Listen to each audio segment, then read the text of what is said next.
Hello everybody and welcome back to another video. Today is mini project number 2 for CM320 as well as my first episode from my online video series Dare to Draw. So today we're going to change things up just a little bit. Firstly, I'm going to talk about supplies and mediums, so mainly traditional versus digital. Secondly, I'm going to show a little bit of my own art so you guys can see the style I kind of have and my skill level as far as in recent months, just to get an idea of where I'm at so you guys can follow along and learn with me. And then third, I'm going to share just a few of my favorite artists and some of the inspiration that they have given and just why I find them interesting. No, I am going to share a few of their arts. They're not mine. I'm just showing them for example so you can see some of their work. So let's get started. Okay, so first off, traditional versus digital mediums and supplies. What one's better?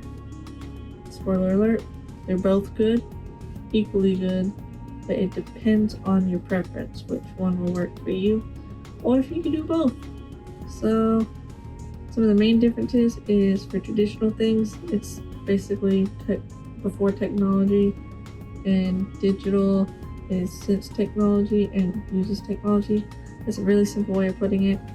But basically, digital stuff is all on screen, all on a device. You use electronic stuff to do it. And you got little brushes and being able to adjust things on your screen. You can paint and do strokes, all different kinds of brushes and of different mediums that would be traditional on a digital platform. The good things about it is that you don't have to, it doesn't get as messy, but you don't have to worry about having only one thing that has your work, because a lot of platforms you can share across multiple things. So you could work on it on your computer and then take your phone and work on the same thing, which is very handy. However, there is chances at times where things may crash or not save and then you lose the work, which is kind of sad. And at the same time, you don't have that physical interaction as much, which can also be a drawback for some. But those are just a few little things, as well as just there's the battery life, so if something dies then you can't work on the project. Now the good things and bad things as far as its pros and cons for traditional can be stuff like paints, markers, pens, pencil and paper, charcoals, can be a lot of different things. Now that being physical and having that interaction, that's something where you can feel pressure stuff more than a lot of things may have for digital. One of the other things is the fact of that you have your own unique copy. It can't be really replicated exactly like you can on digital. So that's one little thing that's different, as well as being different mediums that you can specialize in. And just it has a different kind of quality, and battery doesn't die, which is also a good thing. Those are just a few kind of simplistic ways of looking at it. So which one's better? It's totally up to you and how you use it, how it works for you. I'm going to be using traditional for this course mostly, so that's just kind of how I'm going to do it, but you can follow along with digital as well. Next off, we have a little bit of my work that I'm going to show and share. So I do like Gravity Falls. I do like the animated style. So for example, I did a drawing of Bill Cipher and Stanford Pines in a cat suit. Just a little doodle. I also did Grunkle Stan in kind of an apocalyptic style. And I also did from the show. I really like Gravity Falls, if you can't tell. A little snippet scene from the last Weirdmageddon episode, series finale. So just a little drawing there, some animation, cartoony style. And I did try my hand at some more realistic stuff, the 10th Doctor from the 2005 series Doctor Who, played by David Tennant. I did attempt to draw him. It's one of the hardest ones I've done, and it took a while, but those are just a few art samples of things I've done lately, and I haven't really done much recently as far as in the last few weeks. These are the most recent things that I have though. And lastly, for number 3, we're going to be talking about a few artists that I'm considering my favorite for this. I have many more. These are just the top 5 that I picked. And just a little brief thing about each of them. So the first one is Steph Rihanna Art, also known as Steph Sketches. I hope I'm saying that name right. Never have figured that out. Anyway, she does a lot of Gravity Falls art, as well as other things, but I really like her Gravity Falls stuff because one of the big differences is she does stuff that's continuations. So what I mean by that is the show ended in 2016. It's set in 2012.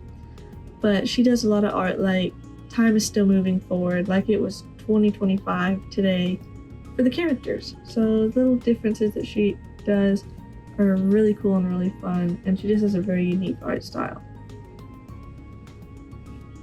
Another artist that I really like that does Gravity Falls is Artsy Mishi. They do some really interesting work where it's more casual, and even if it's still set around the time of the show, you get to see the characters bonding a lot more. It's a lot more wholesome. Same with Steph's sketches.